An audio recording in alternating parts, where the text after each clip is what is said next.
والصلاة والسلام على سيد الأنبياء والمرسلين. أما بعد، فقد قال الله تبارك وتعالى في القرآن الكريم: أعوذ بالله من الشيطان الرجيم، بسم الله الرحمن الرحيم. قد أفلح من تزكى، صدق الله العظيم وصدق رسوله النبی الکریم.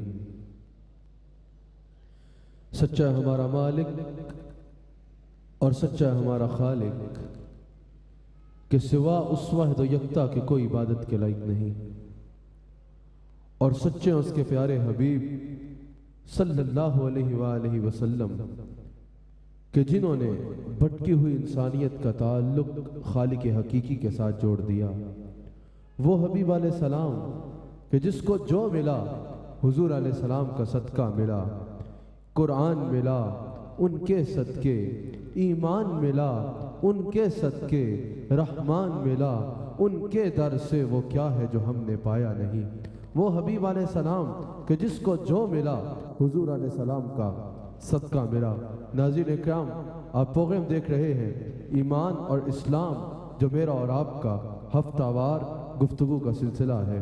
الحمدللہ اس بزم محبت کی صدارت میرے شیخ کامل فرما رہے ہیں، میرے مرشد کریم فرما رہے ہیں، اور آج مہمان خصوصی کے طور پر ایمان اور اسلام میں ہمارے اور ارواح کے مہمان خصوصی حضرت قبلہ پیر نور الحق قادری صاحب مدد اللہ العالی سجادہ نشین لنڈی کوتل شریف آپ تشریف فرما ہے. قبلہ علامہ لیاقت اظہری صاحب تشریف فرما ہے. اللہ کریم ہم سب کو حضور علیہ السلام سے وابستہ رہنے کی توفیق عطا فرمائے. ماشاءاللہ کروڑوں لوگ کیو ٹی وی پر سننے والے اور یہاں پر تشریف فرما حضور علیہ السلام کے غلاموں سے میں نے آج ہمارا جو ایمان اور اسلام کا موضوع ہے جس پر میں نے گفتگو کرنی ہے وہ تصوف ہے. کہ تصوف کیا ہے، تصوف کیا ہے، اور تصوف کا مقصد کیا ہے، اور صوفیاء کی پہچان کیا ہے، اور صوفیاء کا کیا مقصد ہے، اور تصوف کس پروسیس کا نام ہے، اس پر میں نے آپ احباب کے ساتھ کلام کرنا ہے. ناظرین و حاضرین، قرآن کریم میں سورہ شمس میں اللہ کریم ارشاد فرماتا ہے کہ تحقیق فلاح پا گیا وہ شخص کہ جس نے اپنے نفس کو پاک کیا، جس نے اپنے نفس کو پاک کیا یعنی تزکیہ کیا، جس نے اپنے نفس کو پاک کر لیا. اور نقصان اٹھایا اس شخص نے جس نے اپنے باطن کو گندہ کیا، جس نے اپنے باطن کو گندہ کیا. اور اس آیت میں اللہ کریم نے پہلے 11 قسمیں ارشاد فرمائی، اور 11 قسمیں کا ذکر فرمانے کے بعد رب کریم نے نفس کے لیے 2 راستوں کا تعین فرما دیا. نفس کے لیے 2 راستوں کا تعین فرما دیا، ایک گناہ کا رستہ اور ایک نیکی کا رستہ. ایک رستہ گناہ کا رستہ ہے اور ایک رستہ نیکی کا رستہ ہے. اور نیکی کے رستے کے بارے میں رب کریم نے ارشاد فرمایا کہ فلاح پا گیا وہ شخص کہ جس نے اپنے باطن کو پاک کیا، جس نے اپنے نفس کو پاک کیا. آج ہم ظاہری پاکیزگی کی طرف تو بہت توجہ دیتے ہیں کہ ہم لباس پہن رہے ہیں تو ہمارا لباس کیسا ہے. ہم اپنا گھر سے باہر نکلنے سے پہلے ہم اپنے چہرے کو دیکھتے ہیں، بال سوارتے ہیں، لباس کی طرف توجہ دیتے ہیں، اپنی سواری کی طرف توجہ دیتے ہیں، مکان کی طرف توجہ دیتے ہیں، ظاہر کی طرف تو بہت توجہ دیتے ہیں، جبہ و دستار کی طرف تو آج کل بہت زیادہ توجہ دی جاتی ہے. لیکن یہ جو ہے اس کو رب کریم نے کہیں نہیں فرمایا کہ یہ ظاہری جو آپ کی وضاحت ہے، جو ظاہری آپ اپنے آپ کو بناتے ہیں اس سے فلاح پاؤ گے. رب کریم نے فرمایا کامیاب وہ ہوگا کہ جس نے اپنے باطن کو پاک کیا. اصل کامیابی دل کی پاکیزگی ہے، اصل کامیابی باطن کو صاف کرنا ہے. اب باطن کو کیسے پاک کیا جائے، تزکیہ کیسے کیا جائے؟ یاد رکھیے گا اللہ کریم نے اسی باطن کی پاکیزگی کو قرآن کریم میں تزکیہ فرمایا ہے. قرآن کریم میں جس کو اللہ نے تزکیہ فرمایا ہے، صوفیاء کی اصطلاح میں اسی کو تصوف کہا جاتا ہے. اسی تزکیہ کو صوفیاء کی اصطلاح میں تصوف کہا جاتا ہے، تصوف کہا جاتا ہے، تصوف صفا سے ہے، یعنی تصوف پاک کرتا ہے۔ اور یاد رکھیے گا تصوف ایک پروسیس ہے، تصوف ایک پروسیس ہے جو انسان کے باطن کو پاک کرتا ہے، انسان کے دل کو پاک کرتا ہے، انسان کے نفس کو پاک کرتا ہے۔ یعنی جو اہل تصوف کے ساتھ وابستہ ہوتا ہے، اہل تصوف اس کا تزکیہ نفس کرتے ہیں، اس کے اندر کو پاک کرتے ہیں۔ اور یہ ایسے ہی نہیں ہے کہ اگر لگ گئے تو ٹھیک ہے، اگر نہ لگے تو خیر ہے۔ اللہ کریم نے قرآن کریم میں 4 فرائض نبوت کا ذکر فرمایا ہے۔ پہلی کہ وہ اللہ کی آیات تلاوت کرتا ہے، اللہ کی نشانیاں جو ہے وہ ظاہر کرتا ہے۔ دوسری نشانی اللہ کریم نے دوسرا فرائض نبوت میں سے دوسرا فرض بیان کیا کہ وہ تزکیہ کرتا ہے، وہ تزکیہ کرتا ہے۔ اور پھر تیسرے اور چوتھے نمبر پہ رب کریم نے کتاب و حکمت کے علم کا ذکر فرمایا۔ مفسرین کہتے ہیں، صوفیاء کہتے ہیں، اللہ کریم نے فرائض نبوت میں تزکیہ کا ذکر پہلے کیا، تزکیہ کا ذکر پہلے فرمایا اور کتاب و حکمت کے علم کا ذکر بعد میں کیا۔ اس کی وجہ یہ ہے کہ کتاب و حکمت کا علم تو کوئی بھی حاصل کر سکتا ہے، کتاب و حکمت تو کوئی بھی پڑھ سکتا ہے، لیکن کتاب و حکمت کا علم نفع بخش اس کے لیے ثابت ہوگا جو اپنا تزکیہ کرے گا، جس کا اندر پاک ہوگا، جس کا دل پاک ہوگا۔ اور دل پاک ہونے سے مراد یہ ہے کہ اس کا خیال ہمیشہ اپنے رب کی طرف ہوگا اور اپنے رب کی رضا کی خاطر کرے گا جو بھی عمل کرے گا۔ تصوف کیا ہے یاد رکھیے گا، احکام الہی اور سنت مصطفیٰ صلی اللہ علیہ وآلہ وسلم کو اس انداز سے اپنانا کہ انسان کا باطن پاک ہو جائے، انسان کا باطن پاک ہو جائے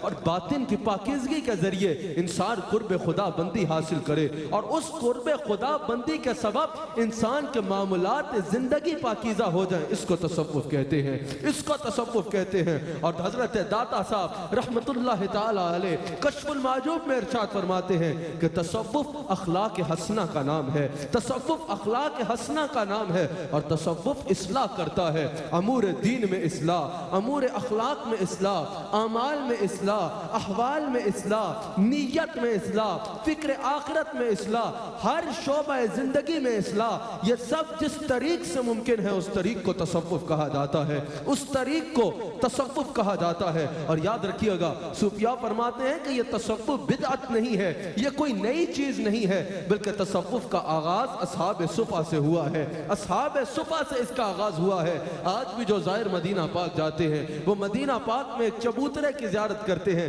جس کو اصحاب صفا کا چبوترا کہا جاتا ہے۔ وہاں سے تصوف کا آغاز ہوا جہاں حضور علیہ السلام خود رونق افروز ہو کے اپنے غلاموں کا تزکیہ فرمایا کرتے تھے، اپنے غلاموں کا تزکیہ فرمایا کرتے تھے۔ تصوف کیا ہے یہ سمجھانے کے لیے آپ کو ایک مثال دیتا ہوں، ایک دنیا کی مثال دیتا ہوں جس سے آپ کو سمجھ لگ جائے گی کہ تصوف کس کو کہتے ہیں اور اس پروسیس کو کیا ہے اور اس کے ساتھ اہل تصوف کے ساتھ جڑنے سے انسان کو کیا فائدہ ہوتا ہے۔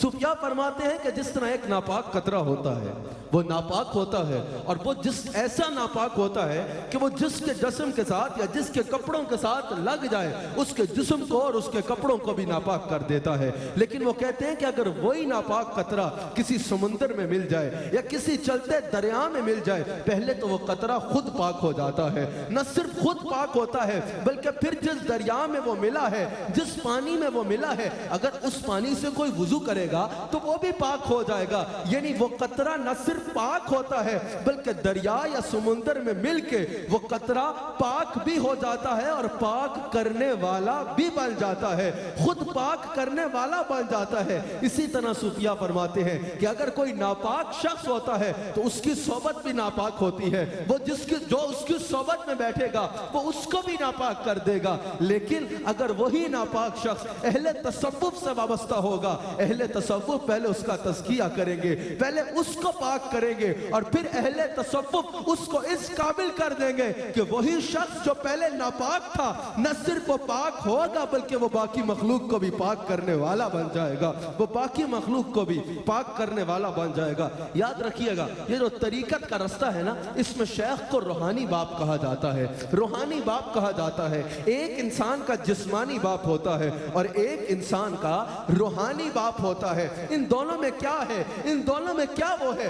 یاد رکھیے گا جسمانی باپ وہ ہوتا ہے جو انسان کو دنیا میں لانے کا سبب بنتا ہے، انسان کو دنیا میں لانے کا سبب بنتا ہے اور بالکل گناہوں سے پاک دنیا میں لے کے آتا ہے.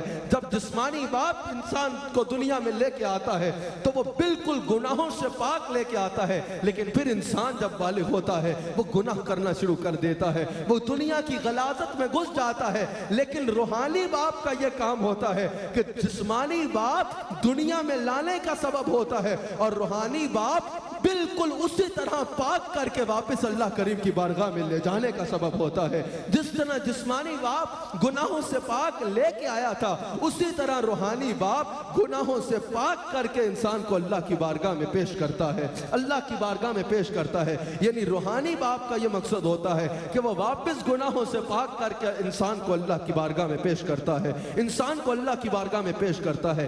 یہ تصوف ہے, یہ تصوف ہے. جماعتی صاحب نہ جانے آج کل لوگ کس چیز کو تصوف سمجھ کے بیٹھ گئے ہیں, کن کن چیزوں کو تصوف کا نام دے رہے ہیں. ان چیزوں کا تصوف سے کچھ تعلق نہیں ہے, یہ شوق دبازی کا تصوف سے کچھ تعلق نہیں ہے, اس ریاکاری کا تصوف سے کچھ تعلق نہیں ہے. یہ تصوف نہیں ہے. تصوف کیا ہے؟ اور یاد رکھیے گا, صوفیاء فرماتے ہیں تصوف تو کسی ورد یا وظیفے یا تسبیح کا نام بھی نہیں ہے. اور حضرت داتا صاحب کشف المعجوب میں ارشاد فرماتے ہیں کہ تصوف کسی رسم کا نام نہیں ہے. آج لوگ رسوم کو تصوف سمجھ کے بیٹھ گئے ہیں. بھئی یہ رسم کرنا بہت ضروری ہے, یہ تصوف کی رسم ہے. داتا صاحب کہتے ہیں کسی رسم کا نام تصوف نہیں ہے, تصوف کسی رسم کا نام نہیں ہے. داتا صاحب فرماتے ہیں علوم ظاہر میں سے کسی علم کا نام بھی تصوف نہیں ہے. تصوف علوم ظاہر میں سے کسی علم کا نام بھی نہیں ہے. یعنی کسی نے دو اصطلاحات یاد کر لی اور وہی سنا کر لوگوں کو بتا رہا ہے دیکھو میں بڑا صوفی ہوں. داتا صاحب فرماتے ہیں یہ تصوف نہیں ہے. پھر داتا صاحب ارشاد فرماتے ہیں کہ تصوف کسی خاص وضع قطع کا بھی نام نہیں ہے. خالی کسی کی وضع قطع دیکھ کے اس کو صوفی نہ سمجھ بیٹھنا. پھر داتا صاحب فرماتے ہیں کہ تصوف کسی جبہ و دستار کا نام بھی نہیں ہے. پوچھا گیا حضور پھر تصوف ہے کیا؟ آپ نے فرمایا تصوف سراسر حسن معاملہ اور حسن ادب ہے. یعنی تصوف یہ ہے کہ انسان کا اللہ کے ساتھ معاملہ درست ہو, اس کے رسول کے ساتھ معاملہ درست ہو. اللہ نے جو چیز حلال کی ہے اس کو حلال جانے, جو حرام کی ہے اس کو حرام جانے, سارے فرائض میں عمل کرے, حضور علیہ السلام کی اتباع کرے, سنت مصطفیٰ پہ عمل کرے. اور پھر حسن ادب, حسن اخلاق کا نام تصوف ہے کہ انسان خدمت خلق کرے, انسان مخلوق خدا کی خدمت کرے, انسان تکبر سے پاک ہو اور اللہ کی مخلوق کی خدمت کرے, اپنے اخلاق کو درست رکھے. اس کو تصوف کہتے ہیں, اس کو تصوف کہتے ہیں. اور یاد رکھیے گا صوفیاء فرماتے ہیں شریعت کا وہ جز جس کا تعلق باطنی اعمال کے ساتھ ہے اس کو تصوف کہا جاتا ہے. یعنی ایک عالم دین کی کیا ذمہ داری ہوتی ہے؟ وہ ظاہری اعمال انسان کو سکھاتا ہے, نماز اس طرح پڑھنی ہے, ہاتھ یہاں باندھنے ہیں. یہ صوفیاء کا بھی یہی کام ہے. لیکن ایک عالم یہ کر سکتا ہے کہ وہ انسان کو بتائے کہ بھئی تم نے نماز میں ہاتھ یوں باندھنے ہیں, تم نے وضو یوں کرنا ہے, تم نے کھڑا یوں ہونا ہے. جتنے باطنی اعمال ہیں, جتنے باطنی ظاہری اعمال ہیں ان کی اصلاح علماء کرتے ہیں, ان کی اصلاح علماء کرتے ہیں. اور صوفیاء فرماتے ہیں شریعت کے اس جز کا نام تصوف ہے جس کا تعلق باطنی اعمال کے ساتھ ہے. یعنی ایک عالم بتائے گا ہاتھ یہاں باندھو, اس طرح کھڑے ہو, اس طرح کے لباس پہنو, پھر نماز پڑھو. لیکن ایک صوفی بتائے گا کہ دھیان اللہ کی طرف رکھو, نیت درست ہو, نیت ریاکاری کی نہ ہو. یعنی تصوف شریعت کے اس جز کا نام ہے جس کا تعلق باطنی اعمال کے ساتھ ہے. اور صوفیاء فرماتے ہیں یہ وہ علم ہے تصوف کہ جس کے ذریعے دلوں کی بیماری کو دور کیا جاتا ہے. اب آپ بولیں کہ بھئی یہ کیا ضرورت ہے؟ آج صرف ظاہری بیماریوں کو دور کرنے والے کو صوفی جانا جاتا ہے. یاد رکھیے گا یہ گمراہی ہے, وہ صوفی نہیں ہے. ہاں صوفیاء کی برکات ہیں. ارے غوث اعظم جیسے صوفیاء نے مردے زندہ کر کے دکھا دیے تو یہ ظاہری بخار یا درد دور کرنا یہ صوفیاء کے لیے کوئی مشکل بات نہیں ہے. لیکن یہ صوفیاء کا مقصد نہیں ہے. صوفیاء کا مقصد یہ ہے کہ وہ دلوں کی بیماری کو دور کرتے ہیں, دلوں کی بیماری کو دور کرتے ہیں. اب وہ دل کی بیماری کیا ہے؟ کیا صرف وہ دل کا درد دل کی بیماری ہے؟ نہیں, دل کی بیماری یہ ہے کہ انسان کے دل میں اللہ اور اس کے رسول کے سوا کوئی اور بستا ہو, اللہ اور اس کے رسول کے سوا کوئی اور بستا ہو. اس بیماری کو صوفیاء دور کرتے ہیں. حضور علیہ السلام ارشاد فرماتے ہیں انسان کے جسم میں ایک گوشت کا لوتھڑا ہے, جو ٹھیک ہو جائے تو اس کے سارے معاملات درست ہو جائیں گے, اور اگر وہ خراب ہو جائے تو انسان کے سارے معاملات خراب ہو جائیں گے. صحابہ صحابہ نے عرض کی کہ یا رسول اللہ وہ گوشت کا لوتھڑا کیا ہے؟ حضور علیہ السلام نے فرمایا وہ تمہارا دل ہے، وہ تمہارا دل ہے۔ اور یاد رکھیے گا حضور علیہ السلام ارشاد فرماتے ہیں کہ اگر ایک شخص گناہ کرتا ہے، اس کے دل پہ ایک سیاہ نقطہ آ جاتا ہے، اس کے دل پہ ایک سیاہ نقطہ آ جاتا ہے، وہ دوسرا گناہ کرتا ہے، ایک اور نقطہ آ جاتا ہے، جب وہ لگاتار گناہوں کی عادت بنا لیتا ہے تو وہ نقطے دل پہ لگتے جاتے ہیں، یہاں تک کہ اس کا سارا دل کالا ہو جاتا ہے، اس کا سارا دل کالا ہو جاتا ہے۔ اور حضور فرماتے ہیں اگر کوئی نیکی کرتا ہے، اس کے دل میں ایک ایمان کا انگارہ جنم لیتا ہے، وہ دوسری کرتا ہے، وہ نور کا انگارہ مزید روشن ہوتا ہے، وہ نیکی کرتا رہتا ہے یہاں تک کہ اس کا سارا دل نور سے منور ہو جاتا ہے۔ اور جس کا دل نور سے منور ہو جائے اس کا جسم تو یہاں ہوتا ہے لیکن اس کی روح دل میں کئی بار حضور کے مواجہ پر سلام کر کے آتی ہے، حضور کے مواجہ پر سلام کر کے آتی ہے۔ صوفیاء یہ کرتے ہیں کہ جن کے دل کالے ہوئے ہوتے ہیں گناہوں سے، ان کے دلوں کو صاف کر کے ان کے دلوں کو اللہ کے نور سے روشن کرتے ہیں۔ اور حضرت داتا صاحب ہی کشف المعجوب میں ارشاد فرماتے ہیں، کشف المعجوب میں ارشاد فرماتے ہیں کہ تصوف صفا سے ہے، اور صفا کا معنی طہارت و پاکیزگی ہے، صفا کا معنی طہارت و پاکیزگی ہے۔ تصوف باطن کو صاف کرتا ہے، تصوف نگاہ کو پاک کرتا ہے، تصوف زبان کو پاک کرتا ہے، تصوف سوچ خیال فکر نیت کو پاک کرتا ہے، اخلاق کو پاک کرتا ہے، کردار کو پاک کرتا ہے۔ اور پھر آپ فرماتے ہیں اہل تصوف کی پہچان ہی یہ ہے کہ اپنے معاملات اور اخلاق کو صاف اور پاکیزہ رکھتے ہیں، اور وہ نفسانی خواہشات سے بری ہوتے ہیں، وہ نفسانی خواہشات سے بری ہوتے ہیں۔ اور حضرت ابو بکر القطانی ارشاد فرماتے ہیں کہ تصوف سراسر صفا اور مشاہدہ کا نام ہے، یعنی جب کوئی تصوف سے وابستہ ہوتا ہے، صوفی بنتا ہے، تصوف پہلے اس کو پاک کرتا ہے، پہلے اس کو پاک کرتا ہے، اور پھر اس کو وہ کچھ دکھا دیتا ہے جو عام انسان کی آنکھ نہیں دیکھ سکتی۔ یہ مشاہدہ کیا ہے؟ اور یاد رکھیے گا حضرت داتا صاحب کشف المعجوب میں فرماتے ہیں کہ جو مشاہدہ تصوف سے میسر آتا ہے وہ کچھ لمحات کے لیے نہیں ہوتا بلکہ وہ ہمیشہ کے لیے ہوتا ہے، وہ ہمیشہ کے لیے ہوتا ہے، اس میں دوام ہوتا ہے۔ اور حضرت داتا صاحب ارشاد فرماتے ہیں اس میں دوام ہوتا ہے۔ اور وہ مشاہدہ ہوتا کیا ہے؟ وہ انسان کیا دیکھ سکتا ہے جب کوئی اہل تصوف سے وابستہ ہوتا ہے، صوفی بنتا ہے اور مشاہدہ کی منزل پہ فائز ہوتا ہے، اللہ کریم اس کی آنکھوں کے آگے سے پردے ہٹا دیتا ہے، وہ ساری دنیا اس کے سامنے آ جاتی ہے، کوئی پردہ نہیں ہوتا، وہ ساری دنیا کو اپنے حجرے میں بیٹھ کے دیکھ سکتا ہے، ساری دنیا کو دیکھ سکتا ہے۔ اور پھر اللہ کریم ظاہر و باطن اس کے سامنے عیاں فرما دیتا ہے، یعنی اگر کوئی انسان اس کے سامنے کھڑا ہے وہ صرف اس کی شکل نہیں دیکھتا بلکہ اس کا باطن بھی دیکھ لیتا ہے، اس کا دل بھی دیکھ لیتا ہے، اس کی نیت بھی دیکھ لیتا ہے، اس کی سوچ بھی دیکھ لیتا ہے، ہر ایک کا ظاہر و باطن اس صوفی کے سامنے آ جاتا ہے، صوفی کے سامنے آ جاتا ہے، اور اس کو وہ مخلوقات بھی نظر آتی ہیں جو عام آنکھ نہیں دیکھ سکتی۔ اور وہ مخلوقات یعنی جس کا ابھی حضرت ذکر فرما رہے تھے، وہ مخلوقات یعنی جن و انس اس کے سامنے ہوتے ہیں، جنات بھی اس سے اکتساب فیض کیا کرتے ہیں، اور وہ مخلوقات اس سے اکتساب فیض کرتی ہیں جن کی عام انسان کو خبر بھی نہیں ہوتی۔ اور پھر زمین و آسمان کے درمیان جتنا فاصلہ ہے اللہ اس کو دکھا دیتا ہے، جو کچھ بھی ہے اللہ اس کو دکھا دیتا ہے، اور پھر باری باری وہ ساتوں آسمانوں کو دیکھتا ہے، اور پھر اس کے مشاہدے کی معراج یہ ہوتی ہے، آخری منزل یہ ہوتی ہے کہ اللہ اس کو حضور علیہ السلام کا دیدار کراتا ہے، حضور علیہ السلام کی زیارت کراتا ہے، اور پھر جب وہ حضور کی زیارت کرتا ہے تو اللہ اس کے دل کی آنکھ کو کھولتا ہے، اور اس کے دل کی آنکھ سے وہ اللہ کریم کے انوار و تجلیات کا مشاہدہ کرتا ہے، اللہ کریم کے انوار و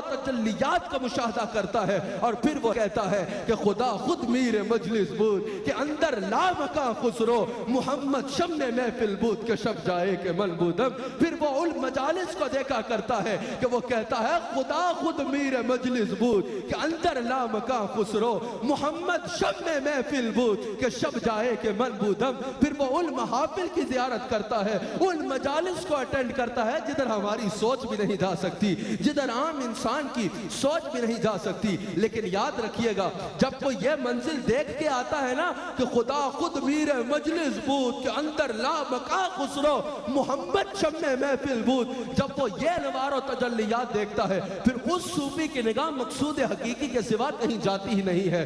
وہ صوفی پھر دنیا اس کو راغب نہیں کر سکتی، دنیا کا حسن اس کو اٹریکٹ نہیں کر سکتا۔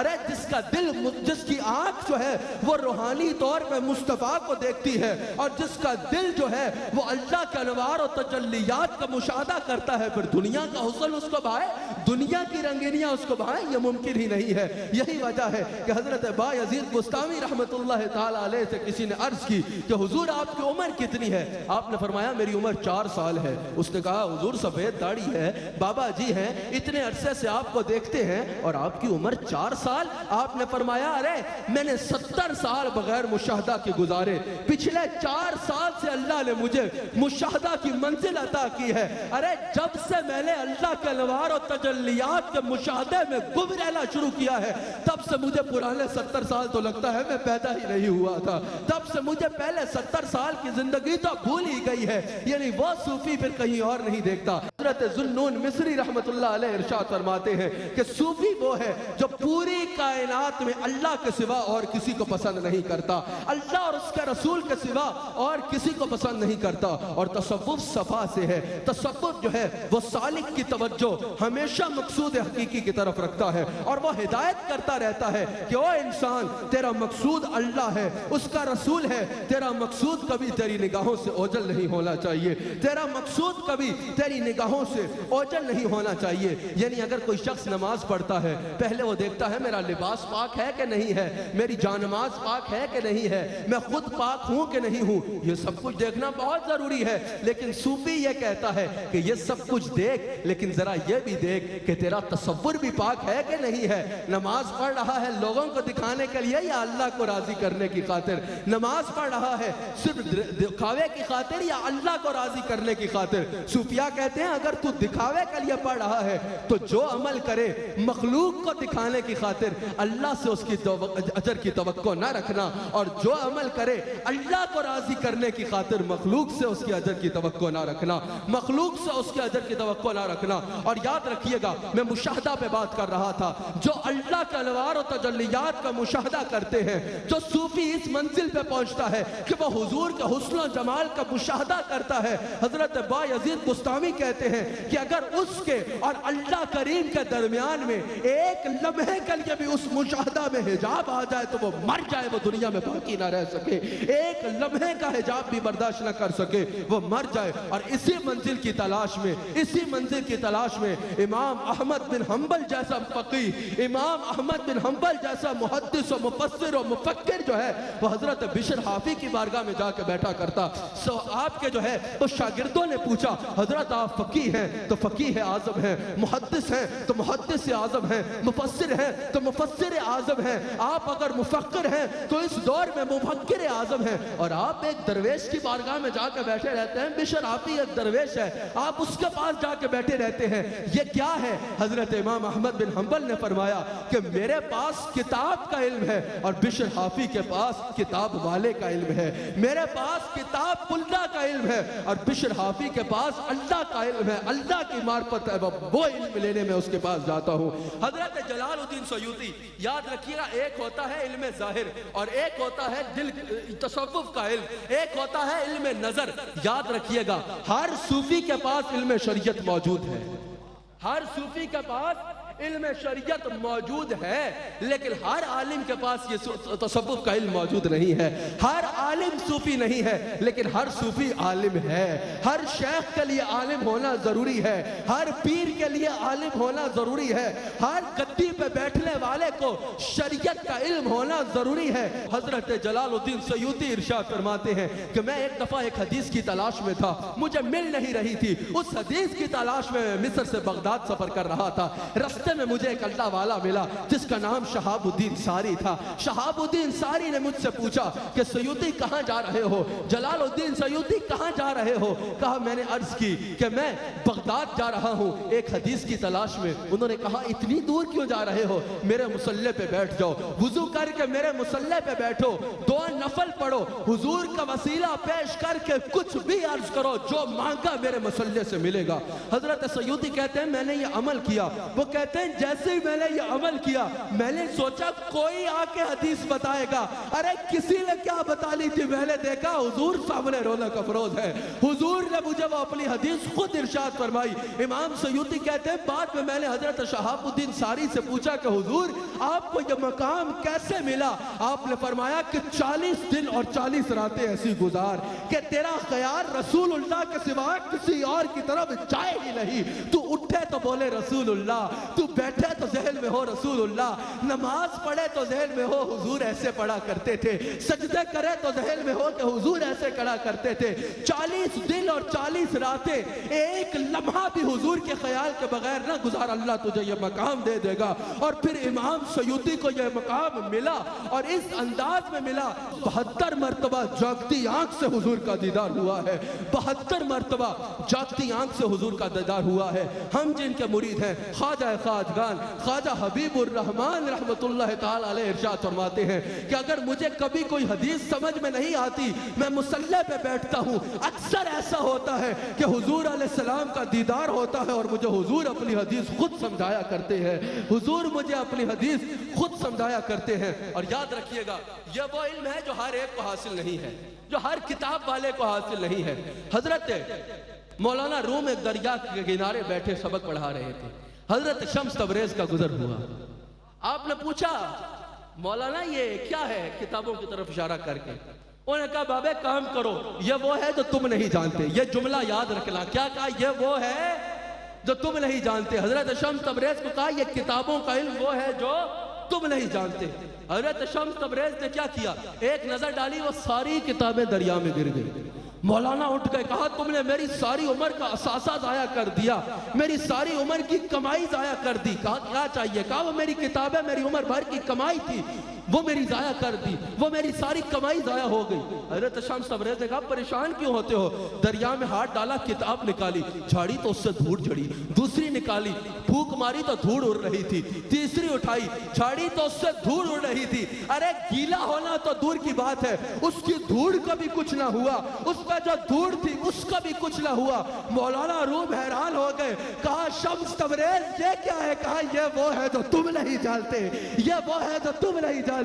مولانا روم قدموں میں گر گئے اور کہا مولوی ہرگز نہ شد مولا روم تا غلام شمس تبریز نہ شد. تب تک کوئی مولوی ہو ہی نہیں سکتا جب تک اللہ کے کسی کامل ولی کا دامن نہیں تھامتا, اللہ کے کسی کامل ولی کا دامن نہیں تھامتا. یہی وجہ ہے امام فخر الدین رازی جب حضرت نجم الدین کبریٰ کے پاس گئے, بیعت کی عرض کی, آپ نے غلامی میں تو قبول فرما لیا, لیکن کہا فخر الدین رازی جاؤ ذرا کچھ محنت کر کے آؤ, جاؤ ذرا کچھ محنت کر کے آؤ, ذرا تکبر جو ہوتا ہے علم کا اس کو پورے طریقے سے ختم کر کے آؤ.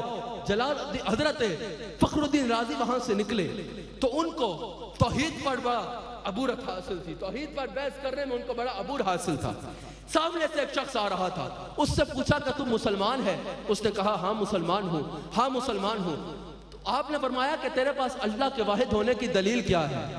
وہ ایک عاشق رسول تھا, اس نے کہا میرے پاس یہی دلیل ہے کہ رسول اللہ نے فرمایا وہ ایک ہے, اور اس کے بعد مجھے کسی اور دلیل کی ضرورت ہی نہیں ہے, اس کے بعد مجھے کسی اور دلیل کی ضرورت ہی نہیں ہے. فخر الدین رازی آگے بڑھ گئے. کچھ عرصے بعد آپ کا وقت آخر آ گیا. حضرت نجم الدین کبریٰ وضو کر رہے ہیں اور کہہ رہے ہیں رازی کہہ دے وہ جو تجھے اس شخص نے کہا تھا, کہہ دے وہ جو تجھے میرے دربار سے نکل کے اس شخص نے کہا تھا. مرید نے پوچھا یا نجم الدین کبریٰ, یا یہاں میں ہوں یا آپ ہیں, یہ آپ کس سے کہہ رہے ہیں؟ آپ نے فرمایا ایک میں موجود ہے کہ آپ نے یوں چھٹا مارا پانی کا اور وہ سیدھا فخر الدین رازی کے سینے پہ پہنچا, اور آپ نے فرمایا رازی کا وقت آخر آیا تو شیطان بھی آ گیا. شیطان نے اس سے توحید میں مناظرہ کرنا شروع کر دیا. رازی ایک دلیل دیتے ہیں, شیطان اس کا رد کر دیتا ہے, دوسری دلیل دیتے ہیں, شیطان اس کا رد کر دیتا ہے الفاظ میں, ورنہ توحید کی کسی دلیل کا رد ممکن نہیں ہے. الفاظ میں رازی تیسری دلیل دیتے ہیں, شیطان اس پہ اور سوال کر کر دیتا ہے۔ فخر امام نجم الدین کبریٰ کہہ رہے ہیں کہ میں راضی کو کہہ رہا ہوں ہر بات کو چھوڑ کہہ دے کہ میں اس کو اس لیے ایک مانتا ہوں کیونکہ رسول اللہ نے کہا ہے۔ فامام نجم الدین کبریٰ کی یہ آواز امام فخر الدین رازی کے کانوں میں پہنچتی ہے اور رازی کہتے ہیں کہ میں اس لیے اس کو ایک مانتا ہوں کیونکہ مصطفیٰ نے فرمایا ہے۔ امام نجم الدین کبریٰ کہتے ہیں کہ رازی کی زبان پہ مصطفیٰ کا نام آنا تھا کہ شیطان بھاگ گیا اور رازی ایمان سلامت لے کے دنیا سے چلا گیا،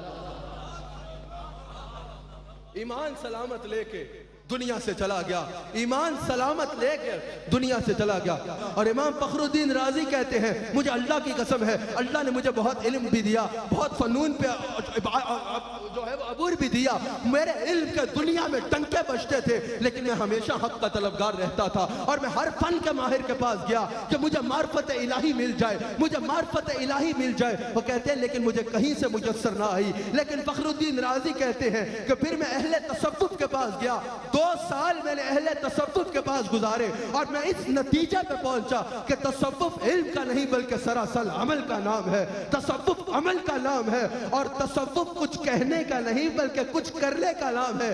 It's not about saying something, it's about doing something۔ یہ کچھ کرنے کا نام ہے۔ اور پھر آپ فرماتے ہیں اور تصوف وہ علم ہے جو صوفیاء کی صحبت کے بغیر کہیں سے مل ہی نہیں سکتا، جو ملے گا تو صوفیاء کی صحبت سے ملے گا۔ اور وہ فرماتے ہیں ایک عالم کی یہ پہچان ہے کہ ایک عالم سیدھا رستہ دکھاتا ہے اور ایک پیر طریقت کی یہ پہچان ہے کہ وہ سیدھے رستے پر ہاتھ پکڑ کے چلاتا ہے، وہ سیدھے رستے پر چلایا کرتا ہے۔ اور یاد رکھیے گا حضرت امام اعظم ابو حنیفہ اکثر حضرت بہلول دانا کی بارگاہ میں جا کے بیٹھا کرتے، ان سے سوال کیا کرتے، پھر شاگردوں نے اسی طرح کا سوال کر دیا، حضور آپ اتنے بڑے فقیہ اعظم اور آپ ایک درویش کے پاس جا کے بیٹھے ہوتے ہیں۔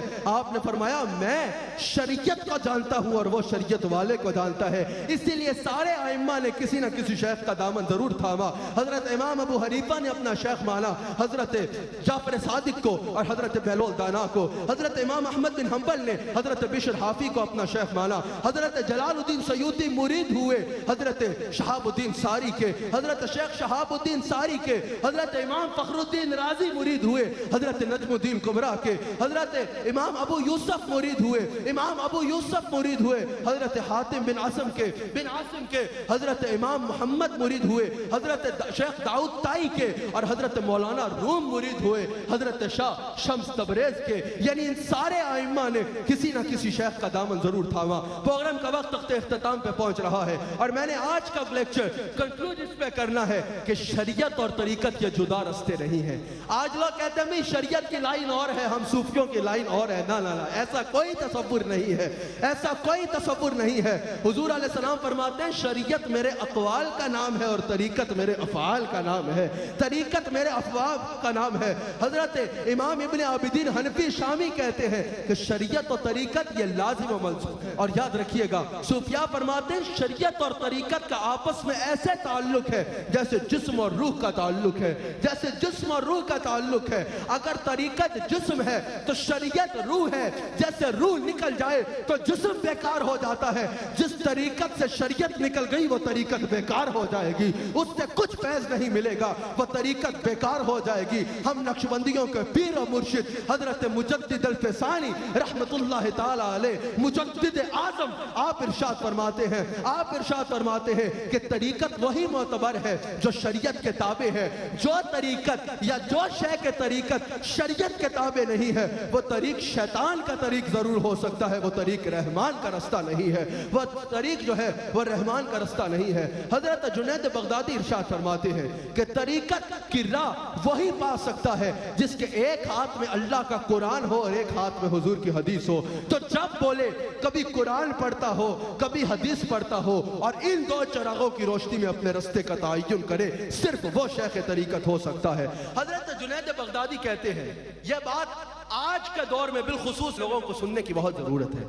حضرت جنید بغدادی ارشاد فرماتے ہیں کہ بعض لوگ ایسے ہیں راستے ہیں، یہ جو شریعت کے احکامات ہیں یہ تو وصول کا ذریعہ ہے، ہم تو واصل ہو چکے ہیں، یہ تو منزل حاصل کرنے کا ذریعہ ہے، ہم تو منزل پہ فائز ہو چکے ہیں، ہم تو واصل ہو چکے ہیں، اب ہمیں ان کی ضرورت نہیں ہے۔ جنید بغدادی کہتے ہیں وہ ٹھیک کہتے ہیں، وہ ٹھیک کہتے ہیں، وہ واصل تو ہوئے ہیں لیکن واصل جہنم ہوئے ہیں، وہ واصل جہنم ہوئے ہیں جو کہتے ہیں کہ ہمیں شریعت کی ضرورت نہیں ہے، ہمیں شریعت کی ضرورت نہیں ہے۔ پھر بھیا ایسے امتحان بھی آتے ہیں کہ عبد القادر جیلانی، غوث اعظم، پیران پیر، دستگیر، ولی اعظم، فقیہ اعظم، محدث اعظم، مفکر اعظم، ولی اعظم حضرت غوث اعظم، کہ جن کے بارے میں میرے امام نے خوب کہا ہے کہ تو ہے وہ غوث کہ ہر غوث ہے شیدا تیرا، تو ہے وہ غیث کہ ہر غیث ہے پیاسا تیرا، وہ غوث کہ جس کے ذکر کے بغیر تصوف پہ بات مکمل نہیں ہو سکتی۔ وہ کہتے ہیں، حضرت غوث اعظم ارشاد فرماتے ہیں کہ وہ ایک دفعہ ایک جنگل میں تھے، آواز آئی عبد القادر اب تمہیں کسی عبادت کی ضرورت نہیں ہے، اب تمہیں کسی عبادت کی ضرورت نہیں ہے، اب تمہیں کسی سجدے کی ضرورت نہیں ہے، اب تم وصول کے راستے طے کر کے واصل ہو چکے ہو۔ حضرت غوث اعظم نے فرمایا اعوذ باللہ من الشیطان الرجیم، شیطان مجھے بھڑکانے کی کوشش کرتا ہے، جب مصطفیٰ نے ساری زندگی یہ رستہ نہیں چھوڑا تو میں کون ہوتا ہوں یہ رستہ چھوڑنے والا، میں کون ہوتا ہوں یہ رستہ چھوڑنے والا۔ اور امام احمد رضا خان بریلوی رحمت اللہ تعالی علیہ ارشاد فرماتے ہیں کہ طریقت شریعت ایک منبع ہے، ایک سمندر ہے، اور شریعت اس سے نکلنے والا ایک دریا ہے، شریعت اس سے نکلنے والا ایک دریا ہے۔ اور آپ ارشاد فرماتے ہیں جیسے دریا کا تعلق سمندر سے ٹوٹ جائے تو وہ دریا فنا ہو جاتا ہے، ایسے ہی اگر طریقت کا تعلق شریعت سے ٹوٹے گا تو وہ طریق فنا ہو جائے گا۔ اور یاد رکھیے گا اولیاء کی پہچان اللہ کریم نے بیان فرمائی اور فرمایا الذین آمنوا وقالوا یتقون الا ان اولیاء اللہ لا خوف علیہم ولا هم یحزنون، الذین آمنوا وقالوا یتقون، کہ ولی وہ ہیں جن کا ایمان بھی کامل ہوتا ہے اور جن کا تقوی بھی کامل ہوتا ہے، جو تقوی میں مضبوط ہوتے ہیں، اللہ کے اور رسول اللہ کے ہر فرمان پہ عمل کرتے ہیں۔ اور حضور سے جب پوچھا گیا کہ ولی کون ہے، حضور نے ارشاد فرمایا جس کو دیکھ کے اللہ یاد آ جائے، جس کی گفتگو سے نیکیوں میں اضافہ ہو اور جس کی مجلس میں بیٹھ کے انسان کو اپنی آخرت یاد آ جائے، اس کو اللہ کا ولی کہتے ہیں۔ اور حضرت غوث اعظم سے پوچھا گیا کہ ولی کیا ہے، ولی کون ہے، تو آپ نے ارشاد فرمایا کہ ولی وہ ہے کہ جب انسان بدن اس کے قریب کرتا ہے تو وہ دل کو اللہ کے قریب کر دیتا ہے۔ آخری 2 منٹ میں جو میں نے اپنی گفتگو کو سمیٹنا ہے وہ ولی کی پہچان پر میں بات کر رہا ہوں کہ ولی کی پہچان یہ ہے کہ ایک اس کا ایمان کامل، ایک اس کا تقوی کامل، دوسرا اس کو دیکھ کے اللہ یاد آئے، تیسرا اس کی گفتگو نیکیوں میں اضافہ کرے، چوتھا وہ اس کے مجلس میں بیٹھ کر انسان کو اپنی آخرت کی فکر ہو، اور پانچواں کہ جب بندہ اس کے قریب ہو وہ بس اپنی منقبتیں پڑھا کے سن کے خوش نہ ہوتا رہے، اپنی تعریفیں سن کے خوش نہ ہوتا رہے، بلکہ وہ انسان کو اپنے نفی کرے، بولے میں کچھ بھی نہیں ہوں، اور اللہ کے قریب کر ڈالے۔ یاد رکھیے ایک بات بہت امپورٹنٹ، سعیدی صاحب آپ کی مسکراہٹ کے نظر ایک بات بہت امپورٹنٹ ہے، وہ کیا ہے؟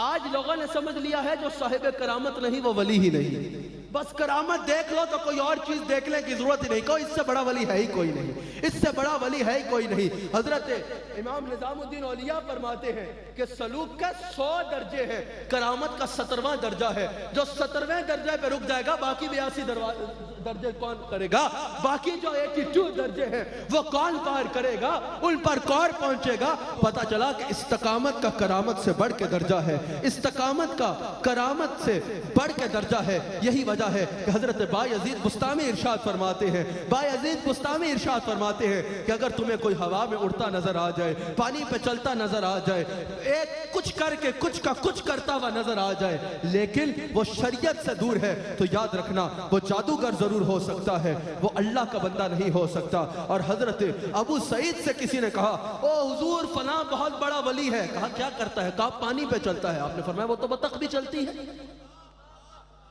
کسی نے کہا حضور فلاں بہت بڑا ولی ہے، ہوا میں اڑتا ہے، آپ نے فرمایا وہ تو مکھی بھی اڑتی ہے۔